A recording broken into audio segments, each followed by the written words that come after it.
वहाँ पूजनीय गुरु बन्देज्यूबाट त्रिशरणसहित पञ्चशील ग्रहण गरिसके पश्चात कार्यक्रम क्रमाङ्क 3 मा पूजनीय गुरु बन्देजी हजुर हामी शिष्यहरूमा दया करुणा अनुकम्पा राखी जो भगवान बुद्धले बताउनु भएको 4 आर्य सत्य धर्म देशना वा हामी शिष्यहरूमा योग्य ठहरिएको धर्म देशनालाई सजिलो नेपाली भाषामा प्रदान गरी हामी शिष्यहरूलाई उद्धार गरिदिनु हुनका निम्ति आयोजक समिति लगायत देश विदेशबाट धर्म श्रवण गर्नुहुने सज्जन वर्ग सधर्म प्रेमी कल्याण मित्रहरूको प्रतिनिधित्वबाट 10 अञ्जली 2 हात जोडी सनम्र बिन्ती बिछाउँदछु। पूजनीय गुरु बन्देजी हजुर, आज 5 दिनसम्मको रात्रिको देशनामा आज दोस्रो दिन हुँदैछ र हिजो भन्दै कहाँ पुग्यो भन्दा तिस्स कुमार तिस्स युवराज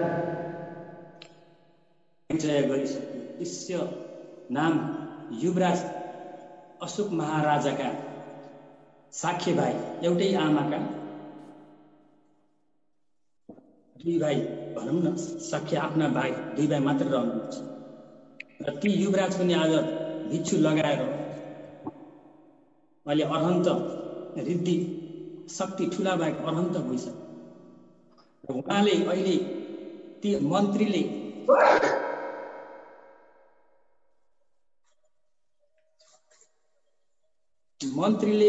त्यो नराम्ररी लिएर त्यो पानाती पाता घात गरिरहेको देख्दा उहाँलाई यो महाराजले अडाएको कुरा हुन सक्दैन, यो यसले नराम्ररी लिएर यस्तो अकुशल कर्म गरिरहेको भनेर अरूको पालोमा पनि आफू गएर आफ्नो शिर गएर थाप्दिनु तिस्स बन्देजी। अनि उहाँले आफ्नो टाउको गएर थाप्दाखेरि ती मन्त्रीले राम्रो चिनेर दगुर्दै गएर राजालाई बिन्ती गरे।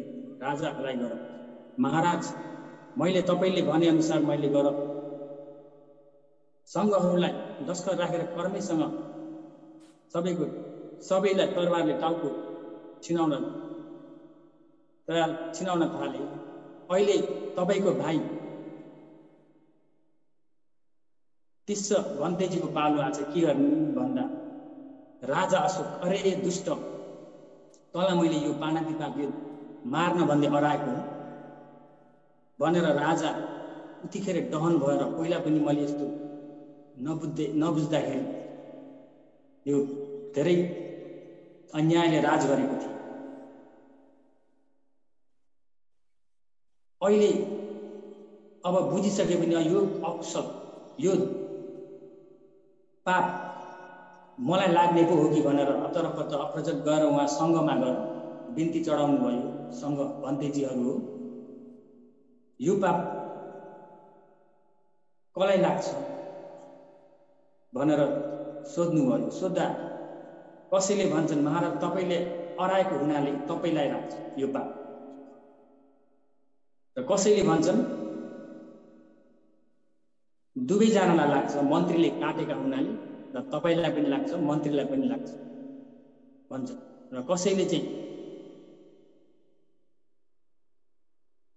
महाराजको चित्त शुद्ध भएको हुनाले यसले गरेर मारुस् भनेर त्यस्तो भावना नभएको हुनाले तपाईलाई यो पाप छैन भन्छन् कसैले। अनि त्यसो हुँदाखेरि अनेक उत्तर आउन थाल्यो र राजाको झन् त्यो मन सन्ताप पीडित भएको, त्यो दहन भएको मन शान्त हुन सकेन, दोमन भयो। दोमन हुँदाखेरि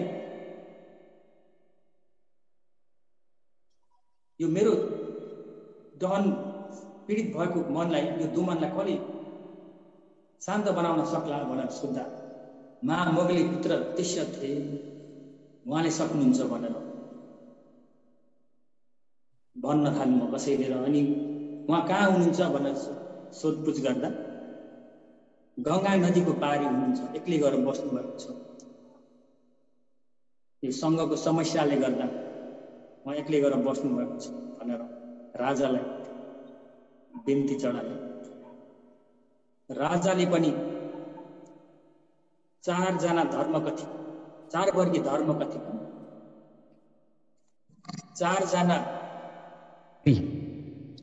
ती मन्त्री, एक मन्त्रीलाई 1000 परिवार राजपुरुष गरेर 4 जना मन्त्रीलाई 4000 परिवार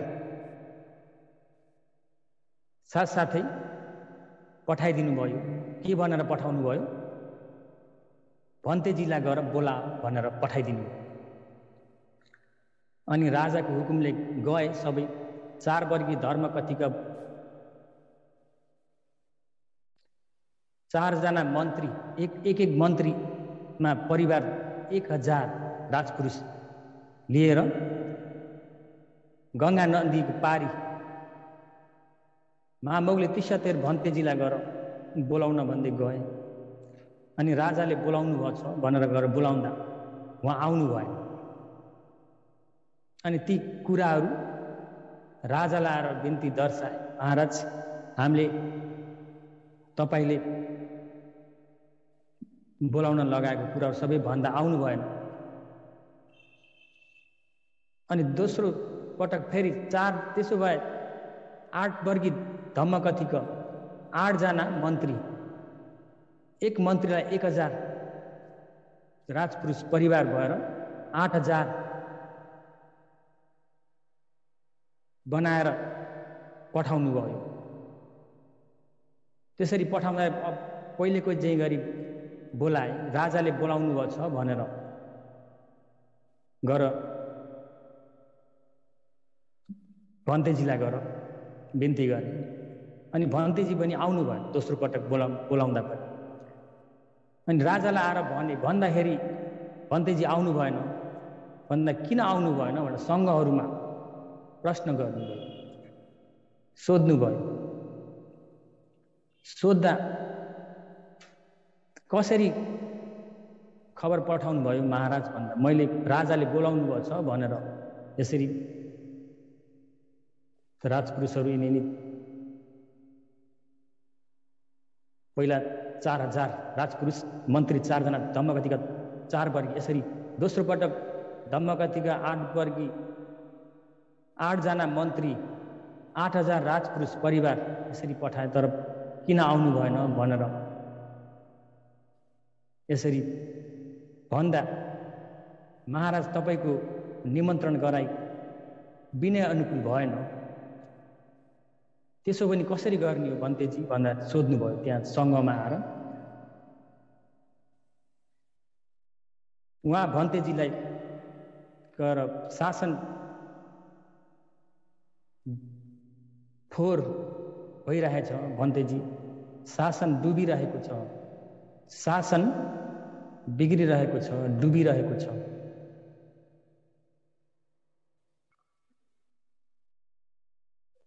यो शासनलाई उद्धार गर्नको लागि, शासनलाई बनाउनको लागि, शुद्ध बिग्रेको शासनलाई फेरि उद्धार गर्नको लागि राजासँग सहायता बन्नलाई भन्तेजी हामीले निमन्त्रण गर्न आउँदैछौँ भनेर त्यसरी निमन्त्रण गर्नुपर्दछ। अनि बल्ल भन्तेजी आउनुहुन्छ, विनय अनुकूल गर्नुपर्छ। र बोलाउँदा पनि भगवानले सबै ठाउँमा कुनै कार्यहरूमा पनि सबै बोल्दा, भन्तेहरूसँग बोल्दा अनि साना ठुला कार्य गर्दा तिन सबैमा विनय छन्छ। त्यही भएर राजाले बोलाउनु भयो भन्दैमा खुसी भएर हत्तर अप्रझट आउने हो भने ठुला भन्तेजीहरू, शिल समाधि प्रज्ञा ठुला भएका भन्तेजीहरू के हुन्छ भन्दा निन्दित हुनेछ, निन्दित हुन्छ। त्यस्ता निन्दित भएका व्यक्तिले गरेको कार्य पनि सुसम्पन्न हुन सक्दैन भनिआउँछ, सिद्धि हुन सक्दैन। र महामौगली पुत्र तीक्षातेर भनेको सामान्य व्यक्ति होइन। त्यसो भने उहाँले विनय अनुकूल राजाले बोलाउनुपर्छ भनेर त्यतिले मात्र उहाँ आउनुभयो र सबै राम्रो विनय अनुकूल उहाँहरूले निमन्त्रण गरेपछि अनि बल्ल उहाँ पनि म शासनलाई उद्धार गर्नको लागि प्रवचित लगाएको पहिलेदेखि नै भनेर खुसी भएर उठेर आउनुभयो र त्यही दिन नै राजाको राति सपना कस्तो सपना देख्नुभयो भन्दा सबै सेतो हात्तीले राजाको शिरदेखि लिएर दाहिने हातमा समाएको सपना देख्नुभयो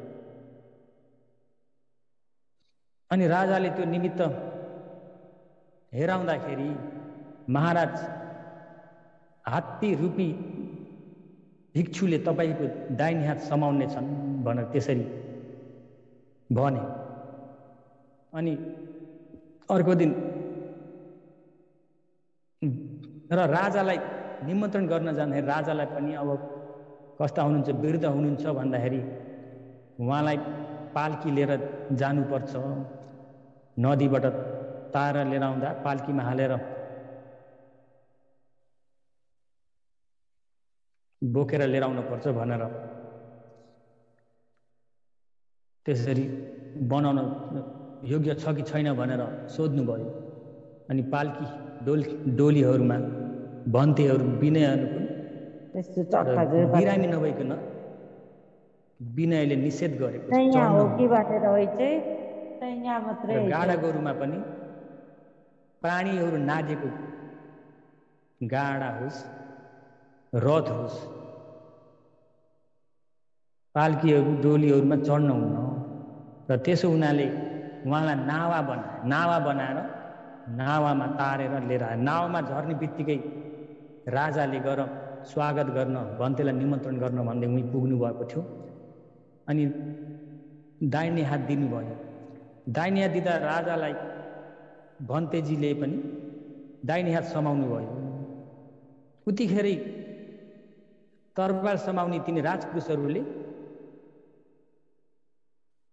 भन्तेको टाउको काट्न तयार गरे धन्न राजाले उतिखेर देखेर रोक्नुभयो र किन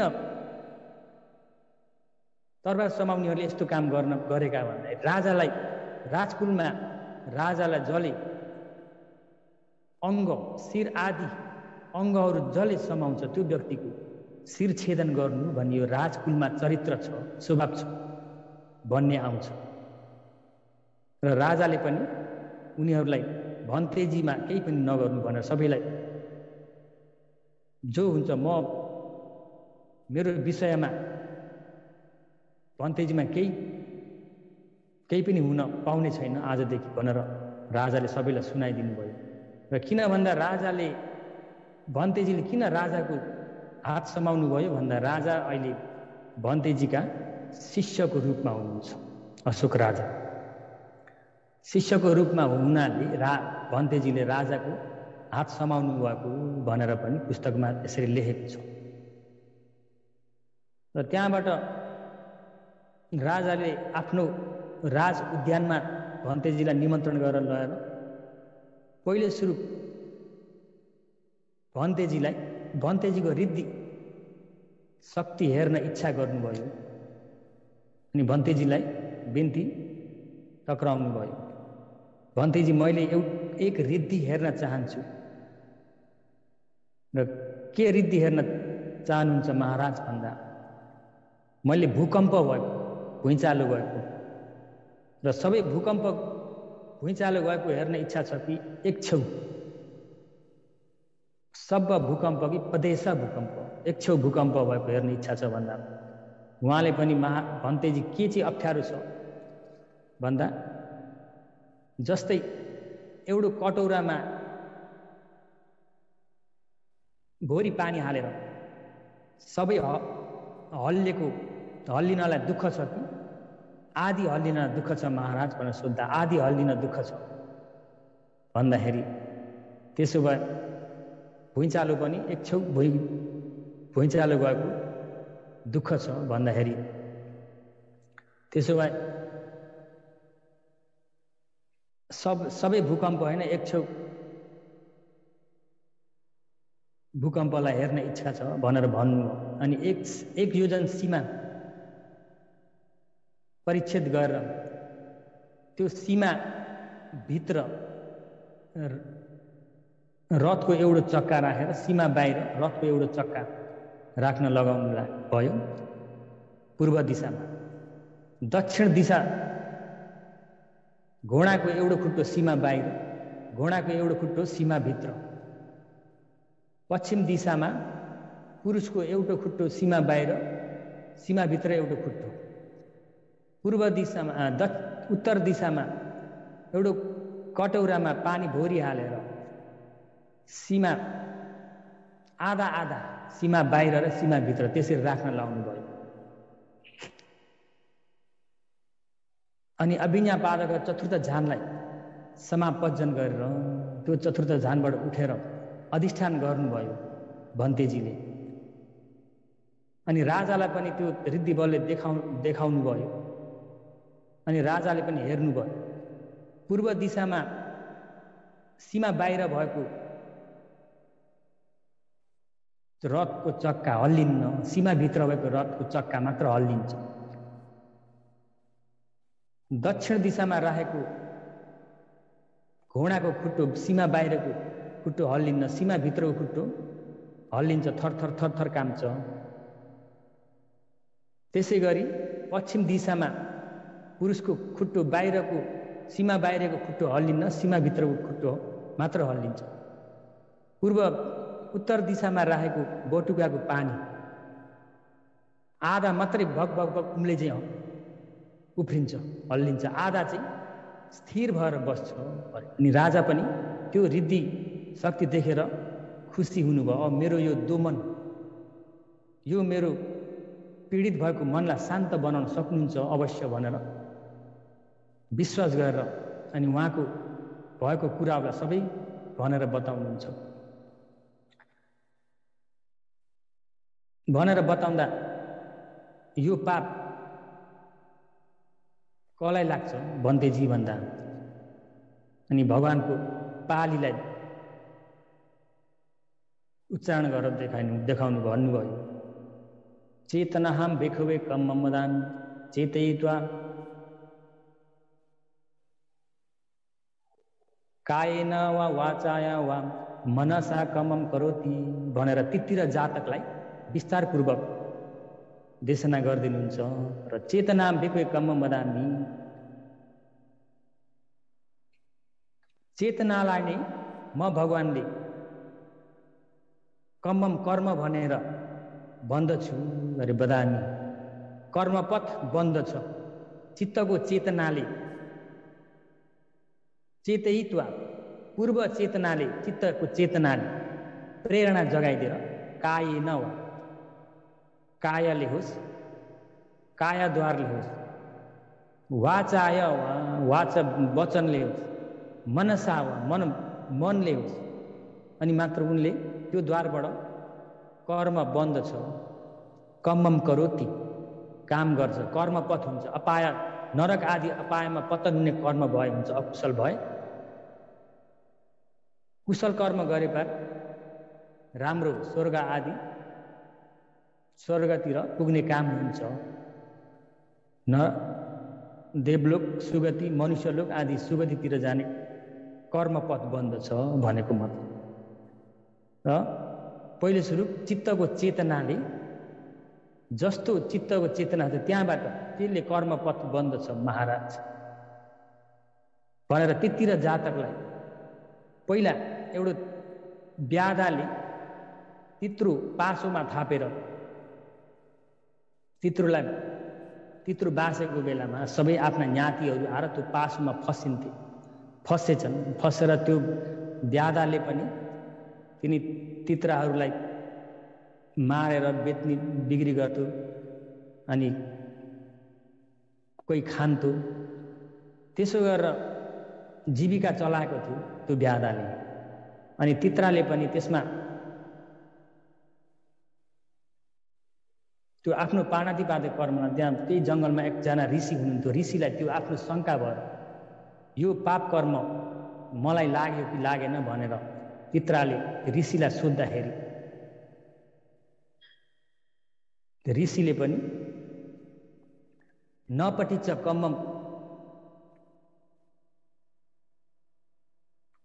नपटिच्च कम्मम फुसति मनोचे न बधुसति अपो सुकस भद्रस न पापम उपलिम्पति भनेर ऋषिले यो तितिर जातक ऋषिले भनेर बताउनु भन्दाखेरि भन्नको अर्थ के हो? मनोचे न बधुसति, मनमा मनको तिम्रो मनको चित्त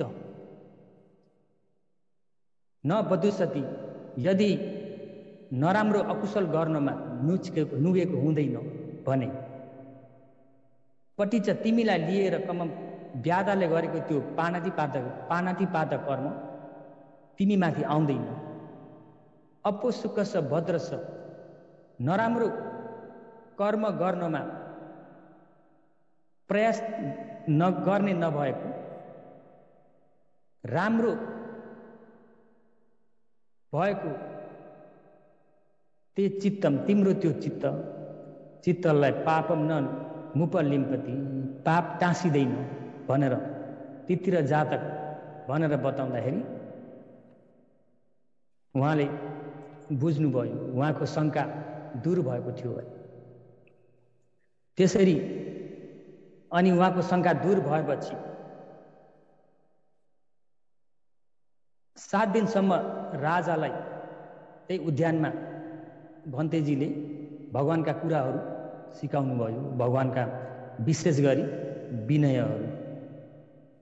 विनयहरू सिकाउनु भयो र राज उद्यानमा वरिपरि आरक्षा राखेर 7 दिनसम्म राज उद्यानमा चाहिँ गुरु शिष्यको रूपमा बसेर सिक्न थाल्नुभयो। राजा भगवान बुद्धका बाणीहरू पालीहरू 7 दिनसम्म सिक्नुभयो र त्यसो गर्दाखेरि त्यसो हुनाले ठुला ठालाले यसरी विनय सिके भने शासनको उन्नति हुन्छ कि हुन्न? उन्नति हुन्छ। किन हुन्न र? उन्नति हुन्छ नि। किन भन्दाखेरि ठुला ठाला व्यक्तिहरूले, यस्ता धार्मिक राजाहरूले स्वयं विनय सिक्न थाल्नुभयो। जस्तै अघि डुबेर गएको शासन राजा अशोकले धर्म नबुझ्दै कस्तो थियो, जम्बुद्वीपमा सब डुबिसकेको थियो शासन। भिक्षु भन्तेहरू सब जङ्गलतिर, ढुङ्गाका ओडातिर, रुखमुनितिर बस्दै जस्तै तस्तै जीविका चलाउनु भएको थियो दुःख गरेर। अहिले राजाका राजकुलमा अशोका राममा चाहिँ 60,000 भिक्षुहरू नित्य पिण्ड ग्रहण गर्नुहुन्छ। जस्तै राजाहरूले, धार्मिक राजाहरूले शासनलाई संग्रह गरेको बेलामा, उद्धार गरेको बेलामा शासनले खुल्ला सास गरेर माथि उच्च स्तरमा पुग्न सक्छ। अनि ठुला ठाला व्यक्ति, विशेष व्यक्तिहरूले शासनमा श्रद्धापूर्वक काम गर्न छोड्छन्, ज्ञान छैन, बुझ्दैनन् अनि शासनको संग्रह गर्दैनन्, उद्धार गर्दैनन्। शासन कहाँ पुग्छ भन्दा तल पुग्छ, तल झर्छ, तलै झर्छ। धपधप बलेका कोइला, आगाका कोइलाहरूलाई खरानीले ढाकिदिन्छ, तर निम्न पाएका छैनन् ती कोइला। विशेष व्यक्तिहरू फेरि उत्पत्ति भएर आउँछन् अनि फेरि शासन माथि पुग्छ। किन भन्दा शासन, उत्तम शासन, यो हाम्रो उत्तम शासन छ। अनेक प्रकारका रत्नहरू पूर्ण छ। ती रत्नहरू भगवानले सबै छर्किदिनु छ। श्रद्धा भएका व्यक्तिहरूले मौका पाएछन् भने, श्रद्धा छ भने टिप्न सक्छन्। श्रद्धाले टिपेर आफ्नो उन्नतिमा पारमी अनुकूल उन्नति दिलाउन सक्छन्, आफ्नो उद्धार आफै गर्न सक्छन्।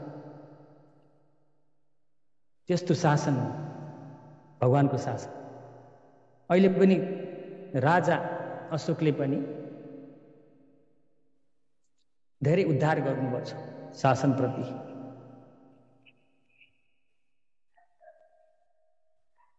र विनय सिक्न थाल्नुभयो र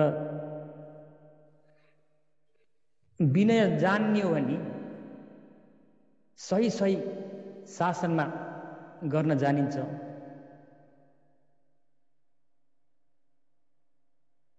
विनय जानिएन भने गल्ती हुन सक्छ। खाने दबाई र लगाउने दबाई चिन्न सकिन्न विनय जानिएन भने। खाने दबाईलाई गएर लगाउने दबाई, खाने दबाईको ठाउँमा लगाउने दबाई गरेर दिइयो भने के हुन्छ? दुःख हुन्छ अरे गर्ने व्यक्तिलाई। त्यसो हुँदाखेरि शासन भनेको विनय जानियो भने, उपासक उपासिकाहरूले पनि विनय जानियो भने धेरै सुविधा हुन्छ अरे शासनमा काम गर्ने व्यक्ति सङ्घहरूलाई। र हिजो आज अलि विनय कम भएको बेला हो र पहिला पहिला त विनय बहुत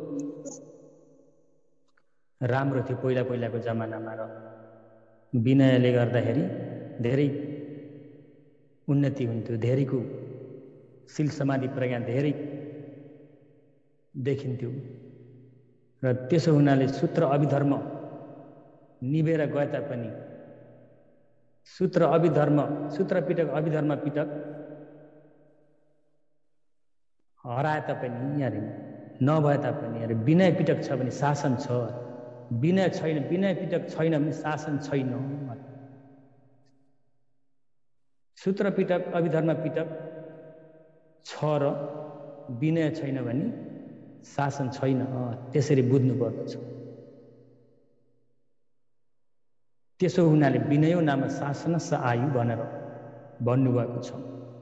शासनको आयु मुटु जस्तै हो विनय भने। त्यही भएर राजाले विनय सिक्न थाल्नुभयो। विनय जान्नुभयो अनि भगवानका बातहरू जान्नु भएपछि 7 दिनसम्म सिक्नुभयो र अहिले अशोकाराममा 7 वर्ष भयो।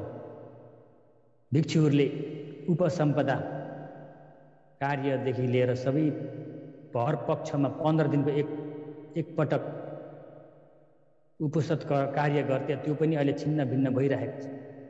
अब राजा आउनु भयो र अब त्यहाँ पर्दा टाँगेर ठुलो ठाउँ मण्डप बनाउनु भयो र अनि पहिले त धेरै थोरै त जानिसक्नु चिनिसक्नु भएको छ अब नक्कली भिक्षुहरूलाई। अनि त्यस्ता व्यक्तिहरूलाई एक टोल बनाएर साँच्चै देखि बुझिसकेका भिक्षुहरूलाई एक टोल बनाउनु भयो र अनि सोध्न थाल्नुभयो भगवान बुद्ध के वादी हुनुहुन्छ भनेर। पहिल्यै ती नक्कली हुन् कि भन्ने व्यक्ति धेरै राखेर कसैले भगवान बुद्ध शाश्वतवादी हुनुहुन्छ भन्छन् अनि तिनलाई एकतिर राख्नुहुन्छ। अनि कसैलाई सोद्धाखेरि कसैले भगवान अन्तानन्तवादी, कसैले संज्ञावादी, कसैले दिट्ठ धम्म निब्बानवादी, कसैले उच्छेदवादी, कसैले नेव संज्ञा नासंज्ञवादी भनेर अनेक, कसैले एकच्च शाश्वतवादी गर्ने व्यक्तिहरूलाई एकटोल राख्नुहुन्छ। अनि एकापट्टि भिक्षु सही हुन् भन्ने व्यक्तिहरूलाई बोलाउँदै भन्दै जो भिक्षु भगवान के वादी हुनुहुन्छ सम्मा सम्बुद्ध भगवान भन्दा विभज्जवादी भनेर। त्यस्तै विभज्जवादी भन्नेहरूलाई एक टोल राख्नुहुन्छ, एक ग्रुपमा राख्नुहुन्छ र तिनी विभज्जवादी भन्नेहरूले भनेको सही हो। भगवान विभज्जवादी, विभज्जवाद बुद्ध धर्म र विभज्ज भनेको विश्लेषण गरेर विचार गरेर जाँच गरेर लिनु सही हो या असही हो, सही हो कि होइन। जस्तै कुशल सोमनस वेदना, कामगुणमा पनि सोमनस वेदना छ, निखममा पनि सोमनस वेदना छ। तर सोमनस वेदना भने खुसीले कामगुण भोग गर्दा खुसीले भोग गर्छु, तर त्यो खुसीले निखमा पार्ने पनि खुसीले सोमनस वेदना हुन्छ। तर यता निखमै पार्ने कुशललाई भगवानले त्यसलाई छुटाएर लिनु, त्यो कुशल यतापट्टिको चाहिँ कामगुण भोग गरेको खुसी भए तापनि त्यो अकुशल हो। त्यसरी छुट्याएर बलिदान गरेको पुण्य हो कि कुशल हो कि अकुशल हो? अकुशल हो। त्यस्तै सही हो या असही हो, कुशल हो अकुशल हो, त्यसै छुट्याउनु पर्दछ। त्यसलाई विभज्यवादी जाँच तलास गरेर लिनु।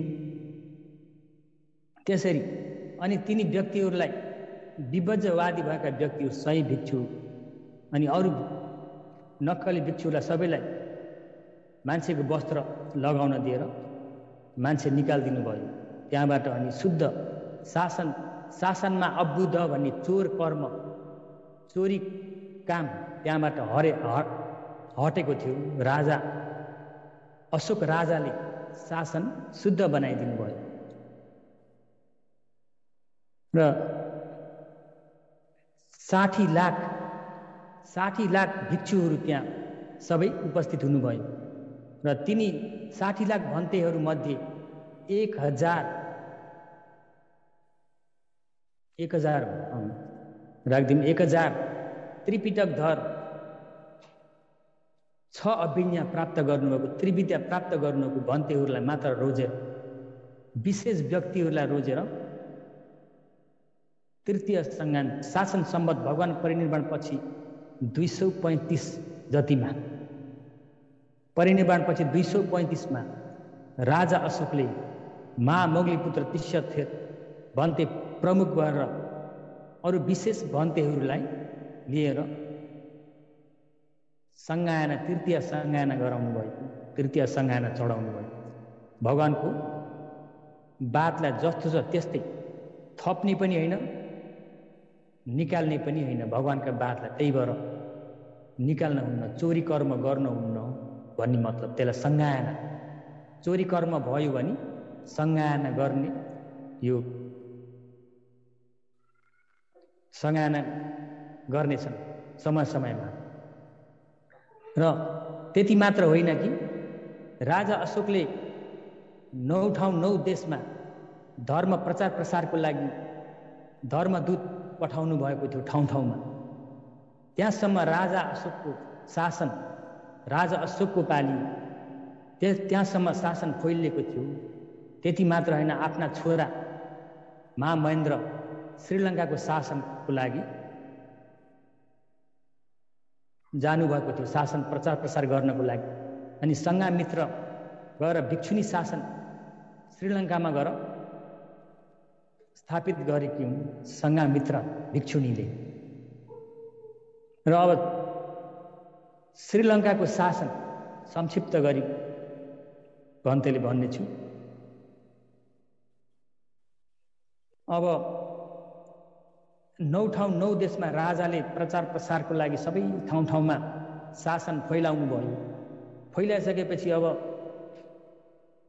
सङ्घहरूले राजाका सुपुत्र महामहेन्द्र भिक्षुलाई प्रेरणा गर्नुभयो, प्रेरणा दिनुभयो। तपाईँ श्रीलङ्कामा लङ्काद्वीपमा गएर शासन गर्नुहोस् र योग्य व्यक्ति हुनुहुन्छ। त्यसै गरी गुरु उपाध्यायहरूले पनि महामहेन्द्र भन्तेजीलाई शासन गर्नको लागि अराउनु भयो। महामहेन्द्र पनि हेर्नुहुन्छ त्यो बेलामा जान योग्य छ कि छैन, जाने समय भयो कि भएन। र भगवानले पनि भन्नुभएको छ देवराज इन्द्रलाई परिनिर्वाण हुने बेलामा बोलाएर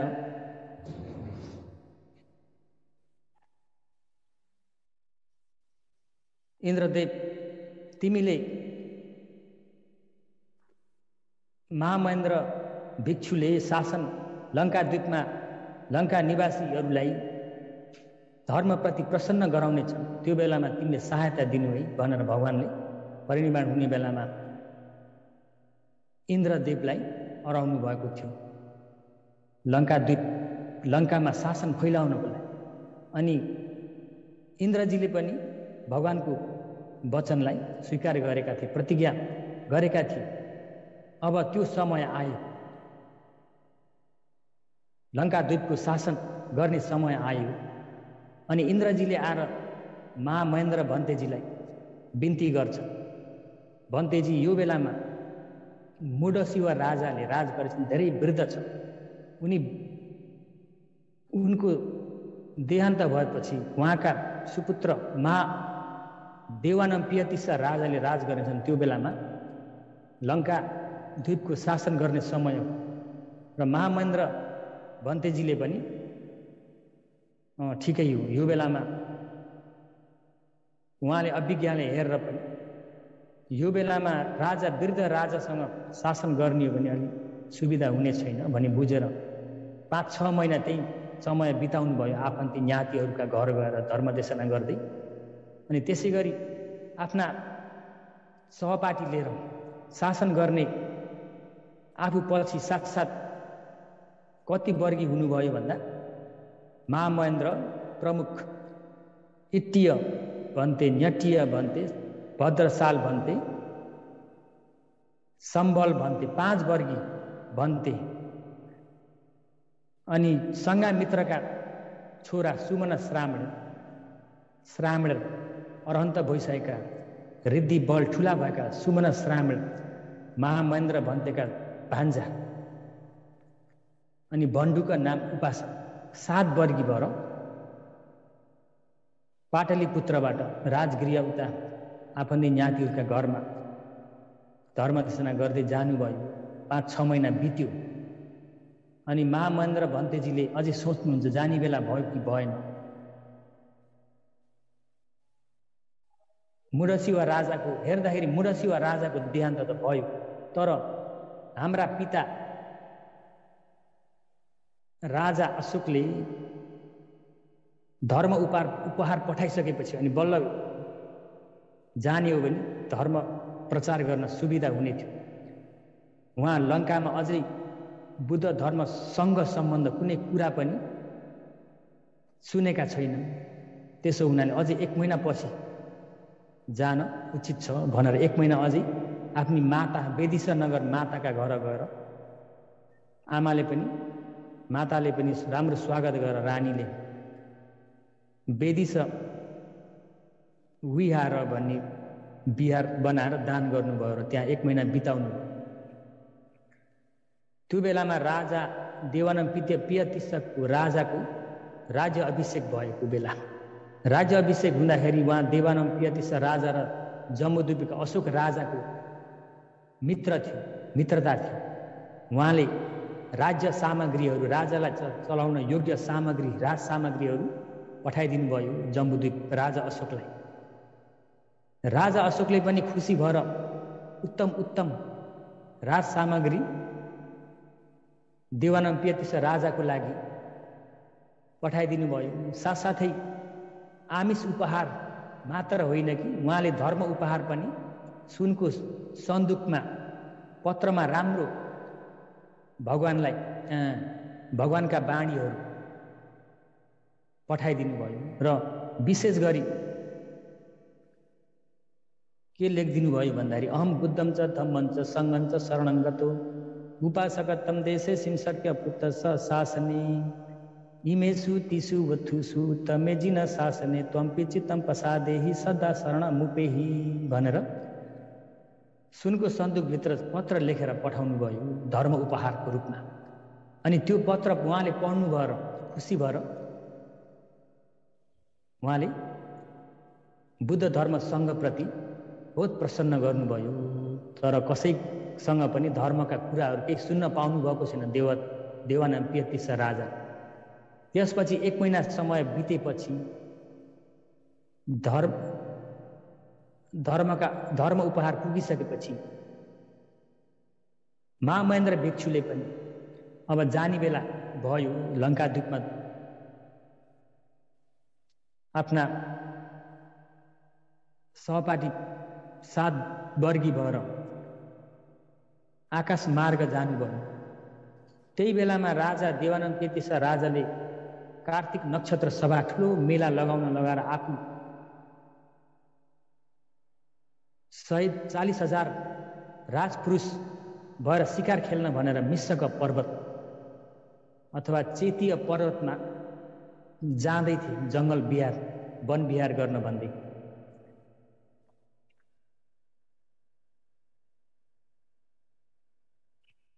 अनि राजा देवानन्द तेतीसा राजा पनि मिश्रक पर्वतमा आउनु हुनेछ भन्ने महामहेन्द्रलाई पनि थाहा छ।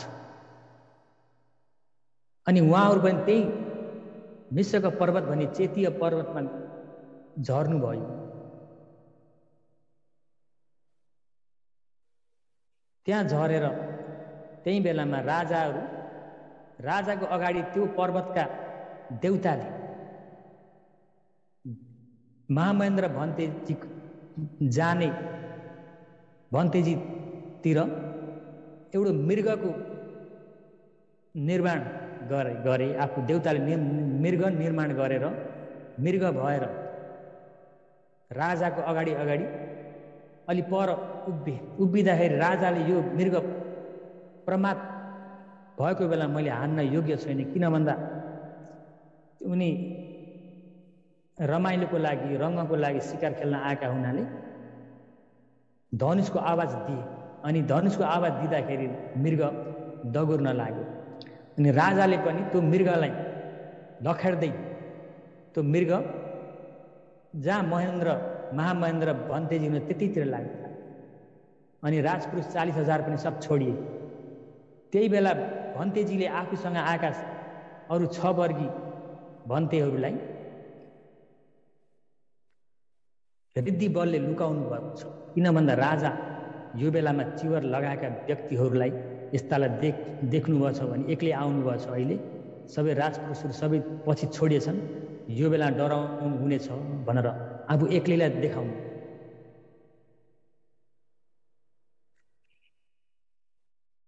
देखाएर अलि पर त्यो मृग पनि अलि पर पुगेर भन्तेजीले देख्ने ठाउँमा पुगेर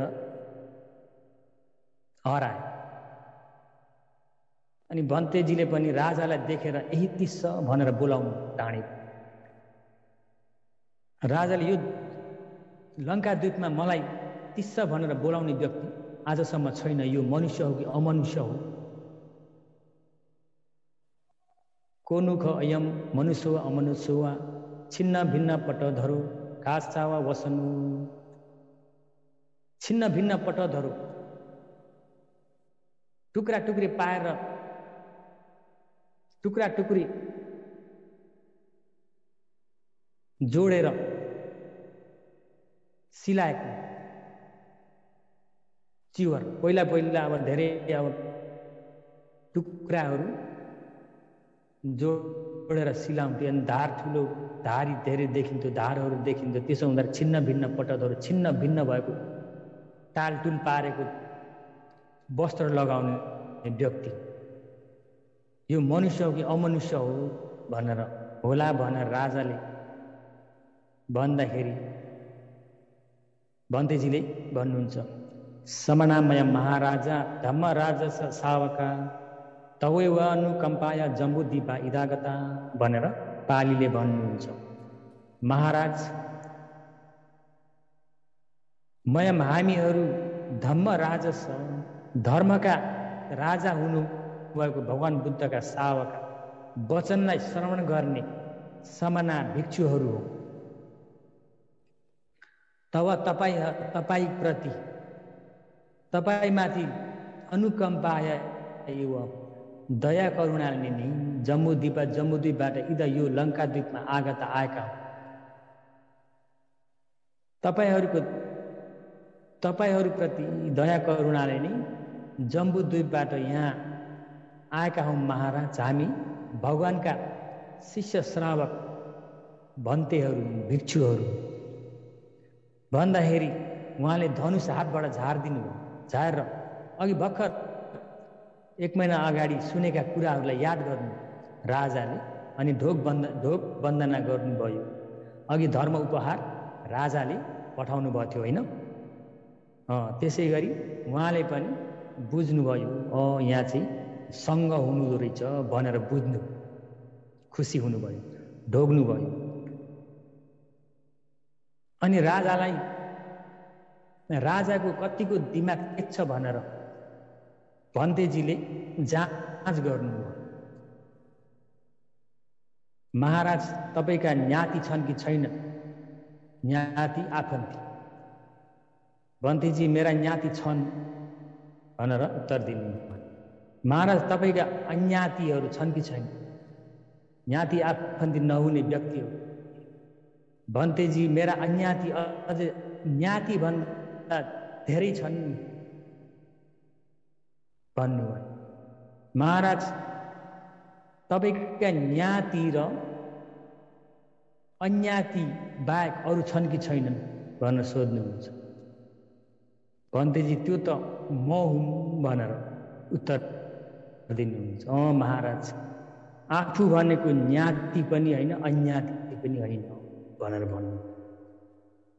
त्यही भएर अब विनयको शासन फैलाउन छ नि श्रीलङ्कामा। राजाको दिमाग कतिको तेज छ पहिले जाँच गर्नुभएको, भेट्टाउने बित्तिकै, देख्ने बित्तिकै। र कोही कुराहरू डाइरेक्ट भन्न उचित पनि हुन्न, कोही कुराहरू अब पर्याय शब्दले भन्नु पर्दछ। शासनको काम गर्दा भिक्षुहरूलाई कोही बेला उचित हुन्न, त्यसो गरेर दिमाग भएको व्यक्ति चाहिन्छ। कपिहरूको राम्रो दिमाग राम्रो छ भने सजिलो हुन्छ अरे भन्तेजीहरूलाई, आपत्तिबाट बच्न सजिलो हुन्छ। त्यही भएर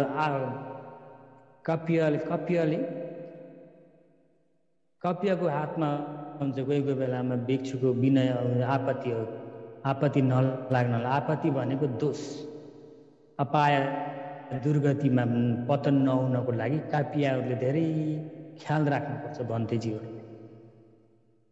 अनि त्यही बेलामा 40,000 पुरुषहरू आए, राजपुरुषहरू आएर अनि आफूसँग आएका अरू 7 वर्गीयहरूलाई पनि दर्शाइदिनु भयो भन्तेजीले।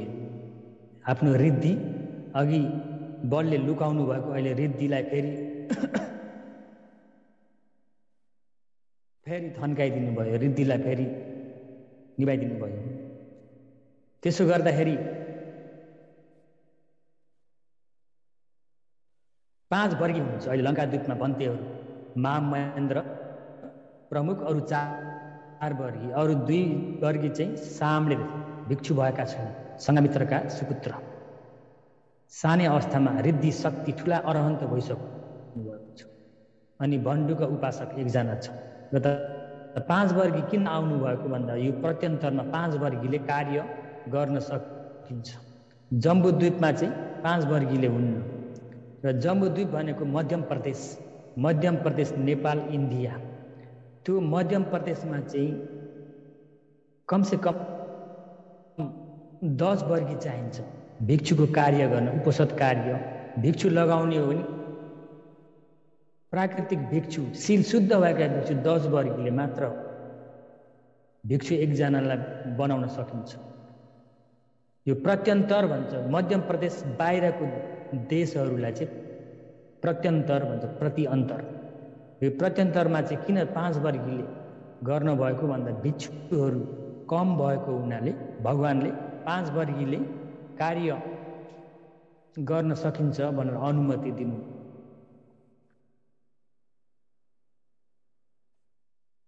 पाँच वर्गी भन्थे उहाँ राजाले देख्नुहुन्छ र भन्थे यी सबै सँगै आउनुभएको भन्दा हो महाराज, हामी सँगै आएका हौँ। के बाटो आउनुभयो, कुन बाटो आउनुभयो भन्दा हामी जलबाट पनि आइएन, थलबाट पनि आइएन भन्नुभयो। त्यति भएर राजाले बुझ्नुभयो, राजाको दिमाग तेज छ, उहाँहरू रिद्धि बलले आकाशमार्ग आउनुभएको रहेछ भनेर बुझ्नुभयो। र शील समाधि प्रज्ञा भएका भिक्षुहरूले आफ्नो गुणलाई देखाउनु हुन्न, लुकाउनुहुन्छ। अनि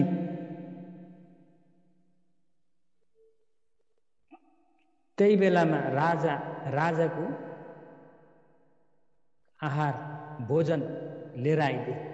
राजाले पनि भोजन नआउँदै पहिले चुला हत्ती पदोपमा सूत्र भन्ने देशना गरिदिनु।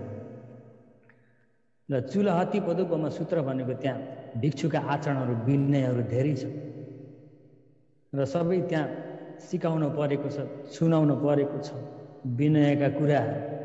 अनि चुला हत्ती पदोपमा सूत्र देशना गरिसकेपछि राजा साथसाथै 40,000 परिवार सबै त्रिशरण गमन भए अरे त्रिशरण गमन भए।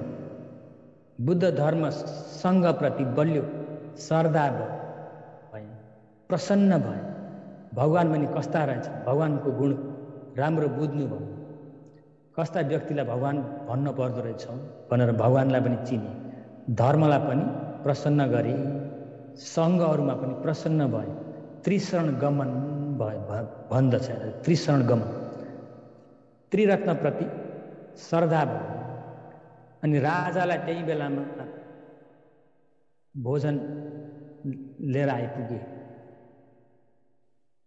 अनि राजाले पनि भोजन खाने बेलामा भन्तेजीलाई नसोधी खान योग्य हुन्न भनेर र धर्म देशना त सुनेपछि विकाल भोजन खान हुन्न भनेर थाहा छ।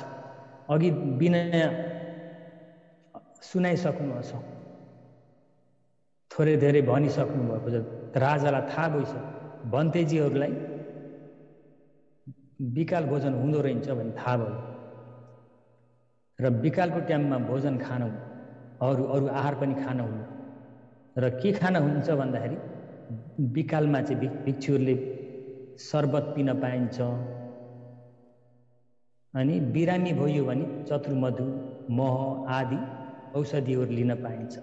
शरबतहरू चाहिँ राम्रो छानेको थेग्रो नभइकन सङ्लो शरबत खान पर्छ। त्यो थेग्रो र अलिअलि त्यहाँ छोक्राहरू छन् भने त्यो पनि आपत्ति लाग्छ। त्यसरी शुद्ध बस्नुपर्छ विकाल टाइम। त्यहाँ पछि चुला हत्ती पदोपमा सूत्र देशना गरिसकेपछि राजाहरू पनि नगर प्रवेश गर्नको लागि भन्तेजीहरूलाई निमन्त्रण गर्नुभयो। भन्तेजीहरू मान्नुभयो, हामी यही बस्दछौँ भनेर। भोलि बिहान राजाले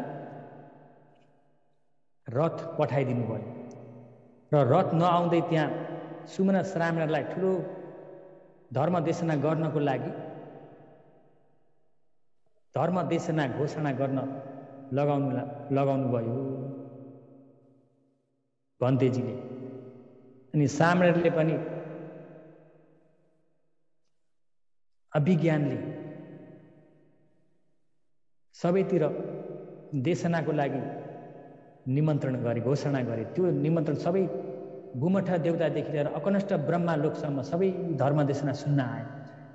समचित्त सूत्र देशना गरिदिनु भयो। त्यो सूत्रमा, त्यो देशनामा कहाँसम्म देवता ब्रह्माजीहरूको समागमन भयो भन्दाखेरि जस्तै भगवान जीवित भएको बेला सारीपुत्रले त्यो सूत्र समचित्त सूत्र देशना गर्नुभएको थियो, त्यस्तै देवता ब्रह्माजीहरूको समागम त्यति ठुलो समागम भएको थियो अरे अनगन्ती लाखौँ करोडौँ भनेर पनि गन्ती गर्न नसकिने देवताहरूको भेला भएको थियो अरे।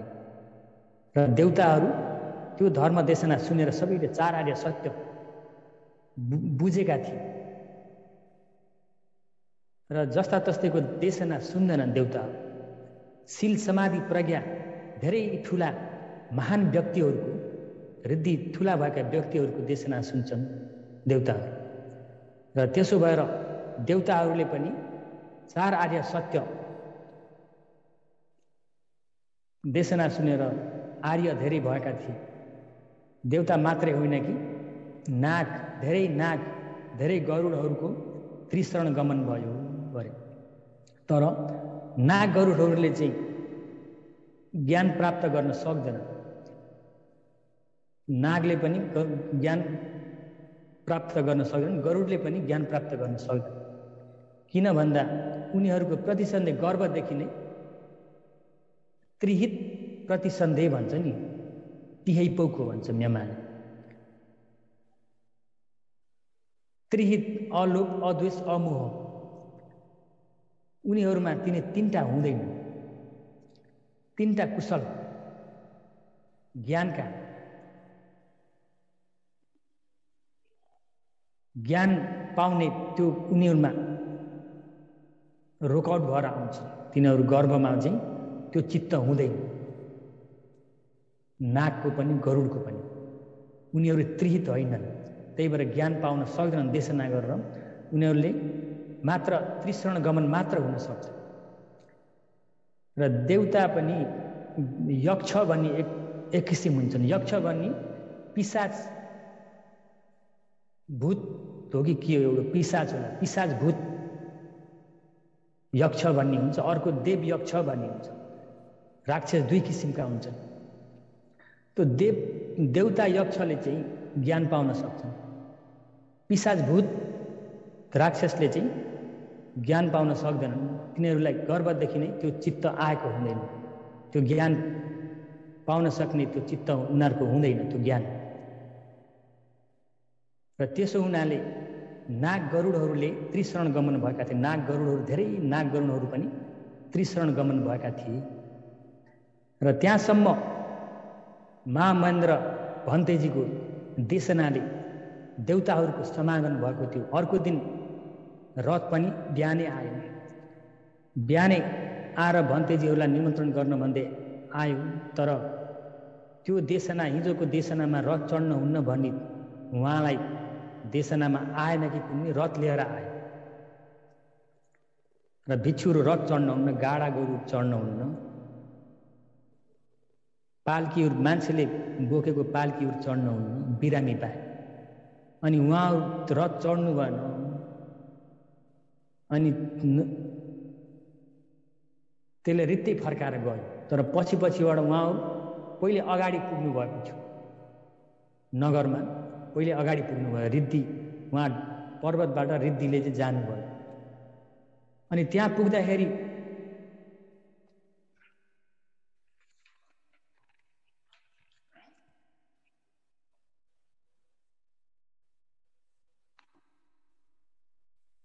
भन्तेजीहरूलाई राम्रो स्वागत गर्नुभयो, धुमधाम हिसाबले। अनुराध नगरमा पुग्नु भएको थियो।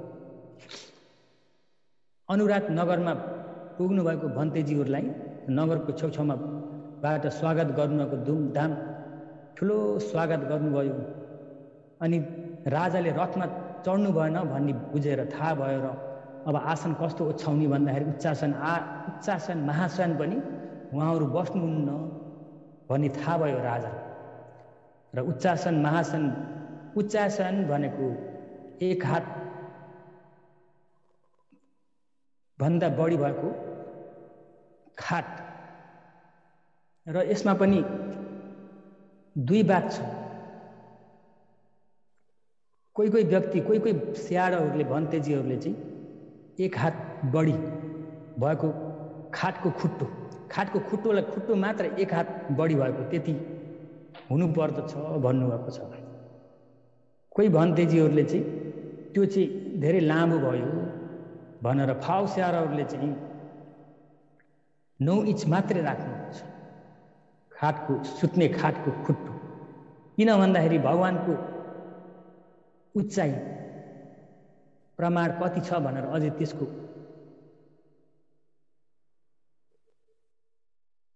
त्यसलाई कसैले 18 हात, भगवानको उचाइ 18 हात हो भन्ने छ। कसैले चाहिँ 18 हात भगवान हुनुहुन्न भन्नुहुन्छ कोही स्याडहरूले चाहिँ। त्यसमा अझै राम्रो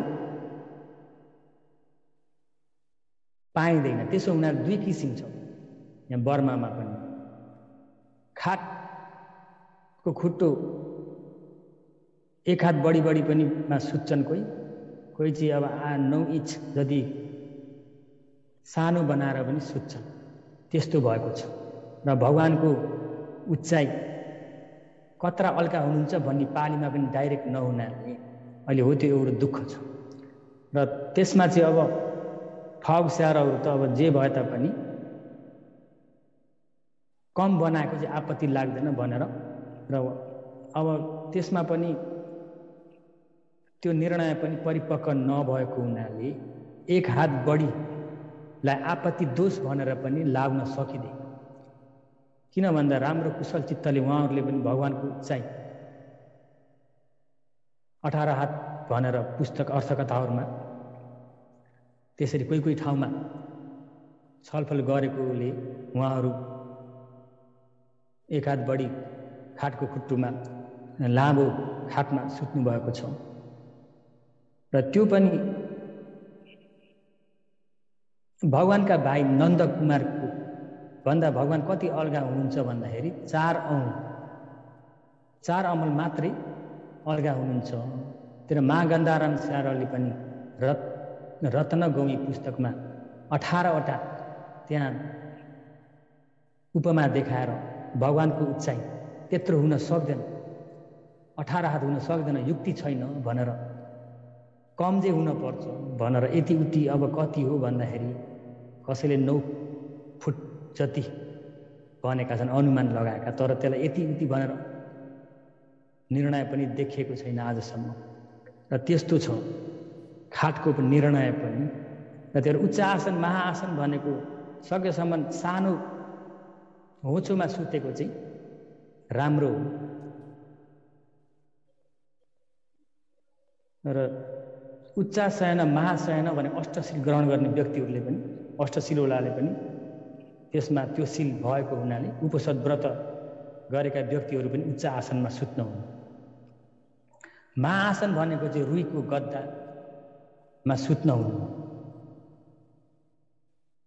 र रुईको सिरानी चाहिँ अब शिरमा राख्न चाहिँ अनुमति छ, राख्न पाइन्छ, आपत्ति दोष छैन।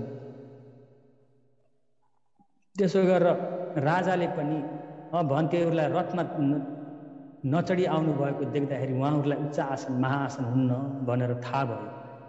अनि भुइँमा ओछ्याएर माथिबाट राम्रा राम्रा कजहरू ओछ्याइदिनु भयो।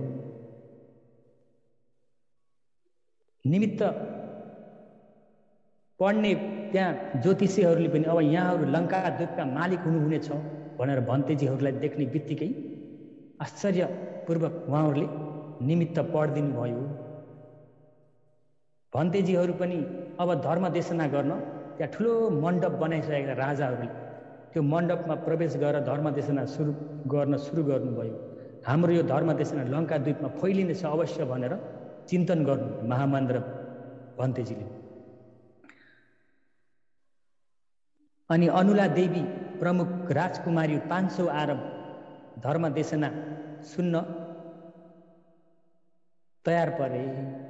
त्यही बेलामा प्रेत वस्तु देशना गरिदिनु भयो। प्रेत वस्तु भनेको प्रेतहरू डरलाग्दो अकुशल कर्म गर्ने व्यक्तिहरू प्रेत हुन्छन्, तर्छाउने हुन्छन् भनेर एकदम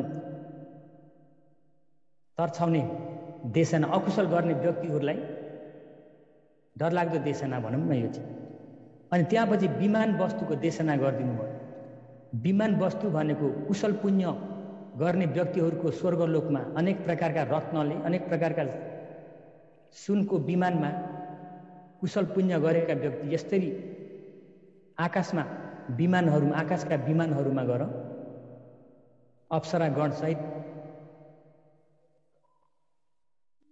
स्वर्गमा पुग्छन् भन्ने विमानको देशना गरिदिनु भयो।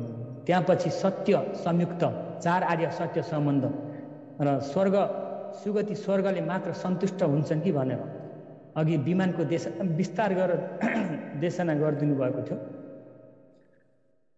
अनि स्वर्गको धेरै कुशल पुण्य गर्ने व्यक्तिहरूको स्वर्गको धेरै फाइदा, स्वर्गमा ऐश्वर्य दर्शाइसकेपछि स्वर्ग सुगतिले मात्र सन्तुष्ट नहुनु भनेर 4 आर्य सत्यको देशना गर्दा गर्दै अनुला देवी प्रमुख 500 राजकुमारीहरू सबै त्यहाँ श्रोतापति भए। लङ्का द्वीपमा सर्वप्रथम आर्यमा पुगे। अनि त्यहाँपछि हिजो अशोक महाराजाका सुपुत्र महामहेन्द्रको कुराहरू उहाँहरूलाई स्वयं देखेर आउनुभएको पर्वतमा, चेतीय पर्वतमा उहाँहरूले आएर सबै लङ्काद्वीपमा सबैलाई खबर पुर्याउँदाखेरि सबै मान्छेहरू आएर दर्शन गर्न आउनुभएको त्यो ठाउँ अटेन, त्यो मण्डपमा। अनि हात्ती साललाई सफाइ गर्न लगाएर राजाले त्यहाँ बनाउनु भयो आसन। अनि त्यहाँ देवदूत सूत्र देशना गर्नुभयो, 1000 श्रोतापन्न भयो। त्यहाँ पछि नन्दवन, हात्ती साल पनि साँगुरो भयो। नन्दवन उद्यानमा देशना सुरु गर्नुभयो। आशी विश्वपमा सूत्र देशना गर्दा 1000ले श्रोतापन्न भए। 1000ले 4 आर्य सत्यलाई जाने। 2 दिन भयो आए। 2 दिनको दिन 2500 व्यक्तिहरू आर्य सत्य ज्ञानलाई बुझे।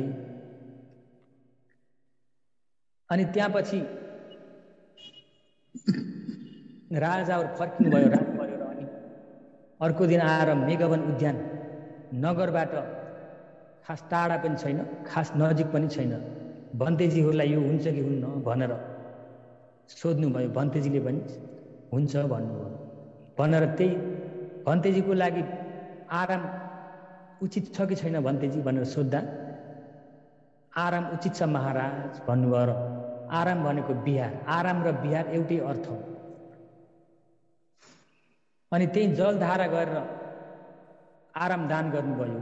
त्यही बेलामा नै ठुलो भुइँचालो गयो। भुइँचालो जाँदाखेरि भन्तेजीलाई सोध्नुभयो राजाले, भन्तेजी के कारण यस्तो भुइँचालो गयो भन्दा, महाराज यो चाहिँ पहिले सुरु सर्वप्रथम बिहार बनेको, बिहार बन्ने सङ्घहरूको बिहार बन्ने पूर्व निमित्त हो भनेर भनिदिनु भयो। राजा पनि खुसी हुनुभयो। श्रीलङ्कामा अब बिहार बन्ने भयो भनेर, सर्वप्रथम बिहार बन्ने भयो भनेर राजा खुसी हुनुभयो। त्यहाँ पछि अनमत्तक सूत्र, अनमत्तक संसारदेखि हामी कसरी डुलेर आइएको छ, कसरी आफन्ती न्याति आफन्ती कति बन्यो भनेर यो अनमत्तक सूत्र र देशनालाई विस्तार भनेर बताइनु भयो।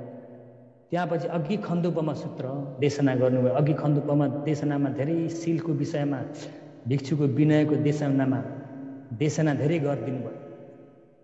त्यहाँपछि 7 दिनसम्म तिनै देशना भयो। गर्दाखेरि 8500 व्यक्तिहरूले देशना सुन्दा सुन्दै आर्य ज्ञान प्राप्त गरे, चार्य र सत्यको देशना बुझे।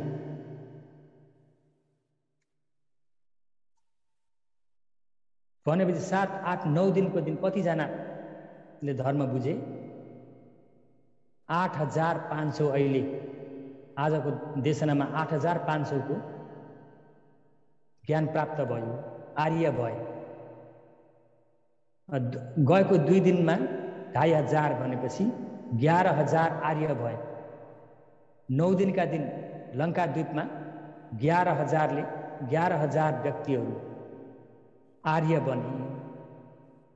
त्यहाँपछि राजालाई अपमाद सूत्र, राजोवाद सूत्र देशना गरिदिनु भयो। अपमाद सूत्र भनेको राजालाई विशेष गरेर, राजोवाद भनेको राजाहरूको शील, राजाहरू भनेको नियम कति हुन्छ भनेर विशेष गरेर धेरै उवाद दिनुभयो। त्यहाँपछि अनि उहाँहरू चेतीय पर्वतमा फर्किनुभयो भन्तेजी। राजाले पनि यसरी उवाद कसरी कहिले पनि दिनुभएको थिएन, किन होला भन्तेजीले आज मलाई धेरै उवाद दिनुभयो कडी कडाउ गरेर भनेर रथमा चढेर भन्तेजीहरूलाई भेट्न भन्दै जानुभयो, दर्शन गर्न भन्दै। अनि भन्तेजी आज मलाई तपाईँले धेरै कडी कडाउ उवाद दिनुभयो, किन तपाईँहरू फर्किने विचार गर्नुभयो क्या भन्दाखेरि, महाराज हामी फर्किने विचार गरिए छैन, तर वर्षवासको नजिक भयो, वर्षवासमा बस्ने ठाउँ हामीहरूले खोज्नु पर्नेछ भनेर भन्दाखेरि राजाले त्यही चेतीय गिरीमा नै 62वटा गुफा बनाइदिनु भयो। राजाले राजपुरुषहरूलाई तयार बनाउन लगाउनु विशेष गरेर। अनि त्यही बेला राजाका दाजुभाइहरू राजकुलबाट आएर 55 जना 50-5 जना आएर अरिष्ठ मन्त्री सहित भिक्षु लगाउन भन्दै आयो। अनि सबैले प्रवचित भएर त्यो वर्षावास चाहिँ चेतियागिरीमा नै वर्षावास बस्नुभएको थियो अरे। तिनी त्यही 3 वर्षावास 3 महिना, वर्षावास भनेको 3 महिना त्रिमाससम्म कतै नगइकन त्यही आफ्नो बिहारमा बस्नु पर्दछ। अनि त्यही वर्षावास बस्दा बस्दै त्यहाँ सबै अरहन्त हुनुभयो भन्तेज्यू। लङ्का द्वीपमा 62 वर्गी अरहन्त हुनुभयो। त्रिमास सकिएपछि पोआरणा गर्नुभयो आपस। 3 महिनापछि वर्षवास वाचुटे भन्छ नि म्यामा, वाचुटे भयो। भिक्षुहरू आपसमा पोआरणा भनेको निमन्त्रण गरेको, आपसमा निमन्त्रण गर्नुहुन्छ। निमन्त्रण देखेर होस्, सुनेर होस्, शङ्का भएर होस्, तपाईँले मलाई भन्न सक्नुहुन्छ भनेर आपसमा निमन्त्रणा गर्नुपर्दछ, पोआरणा गर्नुपर्दछ। त्यसो गर्दाखेरि आफ्नो कसैले देखेर हुन्छ, सुनेर हुन्छ, शङ्का भएर हुन्छ, भन्न सकिन्छ भनेर आफ्नो सिल शुद्ध बनायो भनेको मतलब। त्यसो गरेर आफ्नो आपत्ति शुद्ध, अति शुद्ध बनाएर भन्तेजीहरू वर्षवासबाट पोआरणा गर्नुभयो। पोआरणा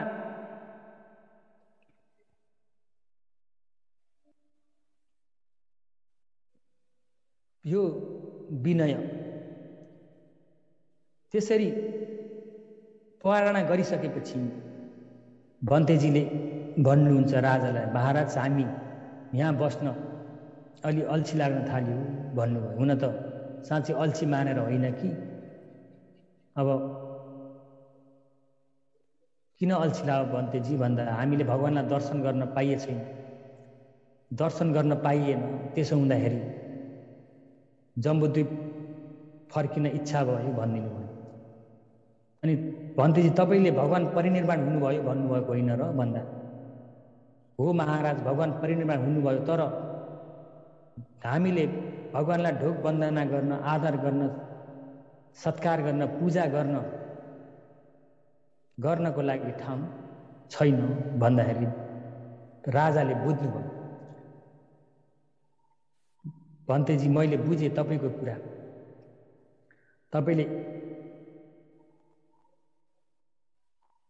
थुप गराउने इच्छा गर्नुभयो, म मेरो अभिभार भयो। भन्तेजी मैले थुपलाई बनाउने छु। थुप भनेको चेतीलाई भन्छ, चेतीलाई थुप पनि भन्छ। र धातु तपाईँले भगवान्का धातु तपाईँले निमन्त्रणा गरेर ल्याउनुहोस् भन्तेजी, मेरो थुप बनाउने मेरो अभिभार भयो भनेर। थुप भनेको कस्तो गराउनु पर्दछ भन्दाखेरि धानको कुन्युको थुप्रो जस्तो। धानको कुन्युको थुप्रो कस्तो हुन्छ देखेछ होइन? र धानको कुन्यु बनाउँदाखेरि, थुप्रो बनाउँदाखेरि चुली हुन्छ माथि, टुप्पो हो। त्यस्तै चेती बनाउँदा, थुप बनाउँदा पनि धानको रास जस्तै थुपार्नु भन्ने अर्थ हो। र त्यसरी धानको थुप्रो जस्तो बनाउनेलाई थुप भन्छ पाली। अनि राजाले अब यो चेती बनाउनको लागि, धातु स्थापना गर्नको लागि कहाँबाट ल्याउने होला भन्दाखेरि महामहेन्द्र भिक्षुले सुमन श्रामणलाई जम्बुद्वीपमा पठाउनु भयो। राजा अशोकको साथमा भगवान्का धातुहरू छन्, ती धातुहरू मागेर निमन्त्रणा गरेर लिएर आऊ भनेर सुमन श्रामणलाई अराउनु भयो। अनि त्यसपछि इन्द्रलोक गएर इन्द्रजीसँग भगवान्को दाहिने बङ्गारो धातु र दाहिने कुमको हड्डी धातु इन्द्रजीले उहाँ गएर स्थापना गरेका छन्। त्रात्रिंश देवलोकमा 1 योजनको चुलामणी चैत्य बनाएर पूजा गरेर राखेका छन्। इन्द्रजीसँग ती 2 धातुहरू मध्ये एउटा दाहिने कुमको धातु निमन्त्रणा गरेर लिएर आऊ भनेर सुमन श्रामणलाई अराउनु भयो। सुमन श्रामण पनि रिद्धि बलले एकै दिनमा जम्बुद्वीप पुग्नुभयो र राजा अशोकसँग धातु लिन आएको कुरा भन्नुभयो। अनि राजाले यता देवानम्पिय तिस्सा राजालाई पनि अराउनु भएको थियो। अब निमन्त्रणा गरेर लिएर आएपछि यहाँ सबै उपोषद अष्टशिलमा बस्नु, राजा सब परिवार सबै अष्टशिलमा बसेर बाटो सब सजाएर बाजा बजाउने व्यक्तिहरूलाई पनि तयार बनाएर त्यसरी धातुलाई निमन्त्रणा गरेर धातुको स्थापना गर्न पर्दछ चेतियामा भनेर सुमना श्रामणले त्यहाँ राजालाई अराएर जानुभएको थियो। अनि जम्बुद्वीप गएर अशोक राजाका पुग्नुभयो।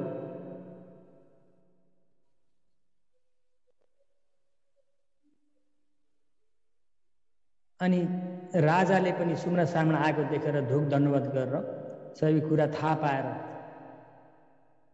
धातु निमन्त्रण गर्न आएको कुरा थाहा पाएर राजाले पनि पात्रलाई राम्रो सुगन्धले धोएर पात्रभित्र भगवानका धातुहरू राखिदिएर दिनुभयो। अनि सुमना श्रामण देवलोक गएर इन्द्रसँग गएर पनि माग्नुभयो र इन्द्रजीले सुमना श्रामण आएपछि ढोक दण्डवत गरेर भन्तेजी के कामले आउनुभयो भनेर सोधपुछ गर्नु। इन्द्रदेव, म यस्तो यस्तो काममा आएको छु, तिमीले किन शासन गर्न किन प्रमाद भएर बसेका, हामीलाई शासन गर्नको लागि साथी हुन परेन भनेर सुमना श्रामणले पनि सम्झाउनु भयो। भन्तेजी, मैले भुलेको छैन, के आवश्यक छ भन्नुहोस् भनेर भन्दा इन्द्रजीलाई सुमना श्रामणले भगवानका 2 धातु छन्, ती 2 धातु मध्ये तपाईले भगवानको दाहिने बङ्गारो धातुलाई यही पूजा गर्नु, हामीलाई दाहिने कुमको धातु हामीलाई देऊ भनेर इन्द्रजीसँग माग्नुहुन्छ। अनि इन्द्रजीले पनि 1 योजनको चेतीमा उखालेर दाहिने कुमको धातुलाई पात्रभित्र राखिदिनुहुन्छ। अनि त्यो लिएर सुमना श्रामण लङ्काद्वीप जानुहुन्छ। गएर सारा राज परिवारहरूले बाटो सजाएर मङ्गल हात्तीमा सेतो छाता उडाएर भगवानका धातुहरू आमन्त्रणा गर्न भन्दै तयार परेका हुन्छन्। त्यसो गर्दाखेरि त्यो बेलामा धातु ल्याउनु भयो, लिएर आएर धातु सेतो हात्तीको शिरमाथि सन्दुकमाथि राख्नुहुन्छ। राख्दाखेरि राजाले त्यो धातुले पनि धातु स्थापना चेती बनाउने ठाउँमा लिएर गएर हात्तीले धातुलाई निमन्त्रण गरेर लैसकेपछि उहाँ एक ठाउँ उभिएको बेला राजाले ढोक दण्डवत गर्नुहुन्छ। ढोक दण्डवत गरिसकेपछि राजाले अधिष्ठान गर्नुहुन्छ, यदि भगवानको धातु सही हो भने यो छाता, सेतो छाता तल नुच्कियोस्। मङ्गल हात्तीले घुँडा भुइँमा टेकोस्, त्यो सन्दुकमा भएको धातु मेरो माथि शिरमाथि आओस् भनेर अधिष्ठान गर्ने बित्तिकै सेतो छाता नुगेथ्यो भरे। मङ्गल हात्तीले पनि घुँडा भुइँमा टेकेर राजाको शिरमाथि धातु गर अडिहाल्यो। राजा पनि मनुष्य चोला पाएको बहुत सफल भयो भनेर अति खुसी भएर प्रीतिले गदगद हुनुभयो। त्यसपछि महाराज, यो राजाले भन्तेजी यो धातु अब कहाँ राख्ने होला भनेर सोध्नुभयो। भन्दाखेरि भन्तेजीले पनि महाराज, यो धातु अहिले हात्तीको शिरमाथि राख्नु पर्दछ, यो धातु स्थापित गर्ने ठाउँ बनेको छैन, चेतीहरू बनाइसकेपछि चेती बनाउन सुरु गर्नुपर्छ। अनि चेती बनाइसकेपछि अनि हात्ती जबसम्म चेती बनाइसकिने त्यहाँसम्म हात्तीले यहाँ धातुलाई रक्षा गर्दै राख्नुपर्छ भनेर भन्तेजीले अराउनुहुन्छ। त्यहाँबाट त्यो धातु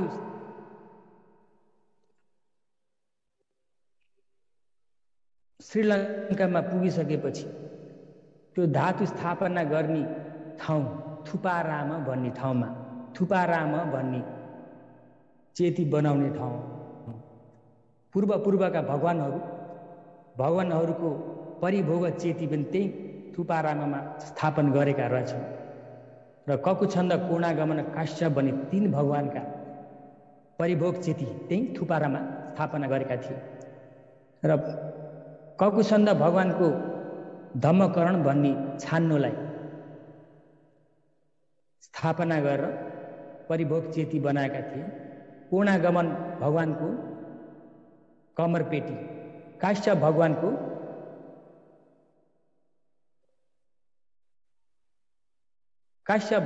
चाहिँ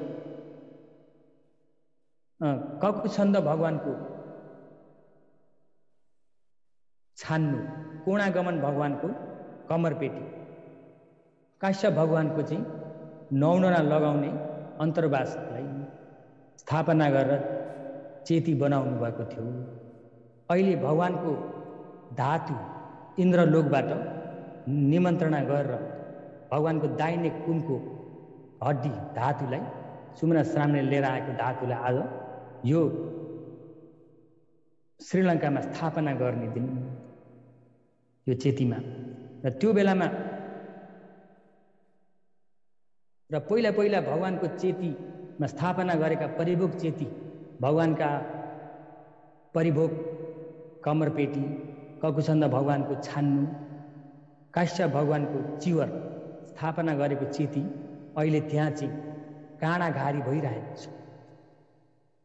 र देवताहरूले पनि यो काँडाघारीमा कसैले मल फोहोर दिशा पिसाब नगरून् भनेर रक्षा गरेर राखेका थिए। अहिले त्यो ठाउँलाई शुद्ध बनाएर चेती बनाउन तयार बनाउन लाग्यो। अनि त्यो चेती बनाइसकेपछि धातु स्थापना गर्यो। धातु स्थापना गर्ने बित्तिकै भगवानको प्रतिहार्य, यमक प्रतिहार्य अनेक प्रकारको रिद्धि शक्ति देखाउन थाल्नुभयो। चेतीमा अनेक प्रकारको रिद्धि शक्ति देखाउनु भयो। भगवानले पहिल्यै परिनिर्वाण नहुँदै यहाँ अधिष्ठान गर्नुभएको थियो। मेरो यो धातु श्रीलङ्कामा स्थापना गरेको बेलामा जस्तै कण्ड नाम गरेको कण्डम्ब उद्यानमा उद्यानपालले रोपेको आँपको बुटामा भगवानले जीवित हुँदाखेरि तीर्थङ्करहरूसँग रिद्धि शक्ति यमक प्रतिहार्य भन्छन्। यमक प्रतिहार्य भनेको आगो र पानी जोडी बराबर निस्केको त्यो रिद्धि शक्ति भगवानले देखाउनु भएको थियो। आज श्रीलङ्कामा पनि त्यस्तै रिद्धि शक्ति देखाउनु भयो भगवानको रूप लिएर। त्यो देख्दा श्रीलङ्काका जनताहरू अति खुसी भएर अनेक प्रकारको रिद्धि शक्ति देख्दाखेरि धेरै खुसी भए। यो रिद्धि शक्ति पनि कुनै देवताहरूको आनुभावले पनि होइन, भन्तेजीको आनुभावले पनि होइन, भगवान बुद्धको आनुभावले नै हो। त्यही भएर भगवानको यो आनुभाव भगवानले अधिष्ठान गरेर चाहिँ भएको यो रिद्धि शक्ति। त्यही भएर एवं बुद्ध अचिन्त्य, बुद्ध धम्म अचिन्त्य, अचिन्त्य प्रसन्नानम विपाको होती अचिन्त्य अरे। एवं यसरी नै बुद्ध भगवान बुद्धहरूलाई अचिन्त्य चिन्तन गर्न सकिँदैन।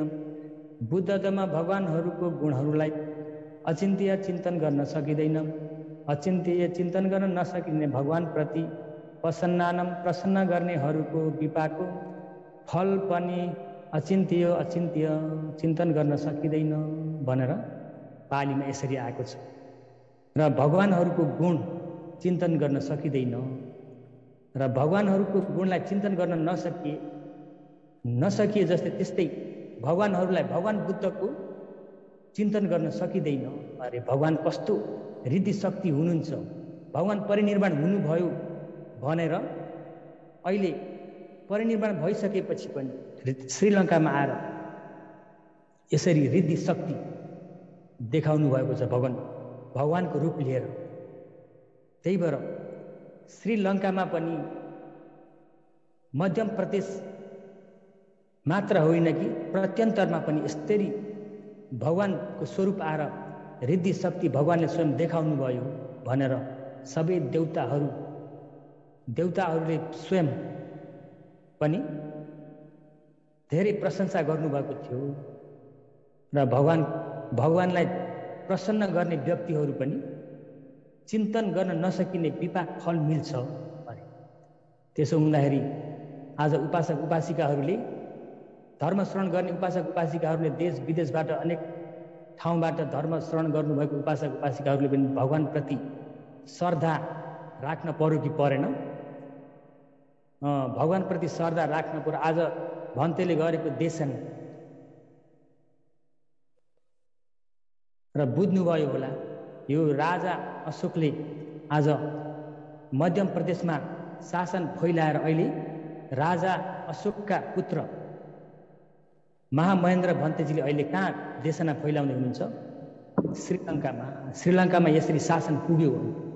श्रीलङ्कामा धुमधाम हिसाबले शासन फैलिँदैछ र यो शासन अझै श्रीलङ्कामा भर्खर पुग्दैछ, अझै धुमधाम हिसाबले फैलिन्छ।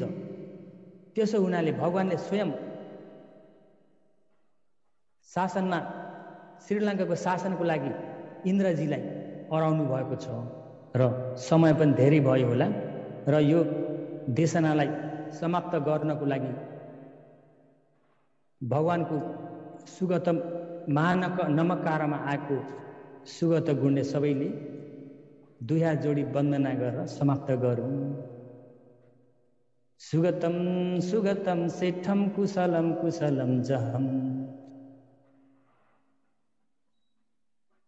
सुगतम सुगतम सेठम कुशलम कुशलम जहम, अमतम अमतम सन्तम असमम असमम ददम, शरणम शरणम लोकम अरणम अरणम करम, अभयम अभयम ठानम नायकम नायकम नमे। सुगतम सही सत्य फलदायक र रुचि लाग्दो राम्रो कुरालाई मात्र बोल्नु भएको। सुगतम दिपिङ्कर भगवानको साथ भगवान हुने नियत व्याधित ग्रहण गरी 4 संख्या एक्ला कल्पसम्म मिथ्या दृष्टि गलत धारण किञ्चित पनि नलिकन सती र प्रज्ञा अग्रसर बनाई सर्वज्ञ ज्ञान प्राप्त गर्न राम्रो गरी हिँड्नु भएको। सेठम शिष्य श्रावक र प्रत्येक बुद्धहरूको शील समाधि प्रज्ञा भन्दा पनि अति ज्यादा उत्तम शील समाधि प्रज्ञा भएकोले विशेष गरी श्रेष्ठ हुनु भएको। कुशलम कुशलम संसार भव चक्रबाट छुटकारा हुन नदिन बारम्बार घुमाइ राख्ने दोषले रहित भएको कुशल र दोष सहित भएको अकुशल धर्मलाई जहम मर्हत मार्ग ज्ञान रूपी तिखो खड्गले जरे समेत सफाई गरी हटाइसक्नु भएको। अमतम 4 मार्ग ज्ञान 4 फल ज्ञानले अमृत निर्वाणलाई साक्षात्कार गरिसक्नु भएको हुनाले पुनः मरणबाट रहित हुनु भएको। अमतम अरहत मार्ग समापतिलाई आफ्नो वशमा गरिसक्नाले अमृत र शीत पनि सम्पूर्ण हुनु भएको।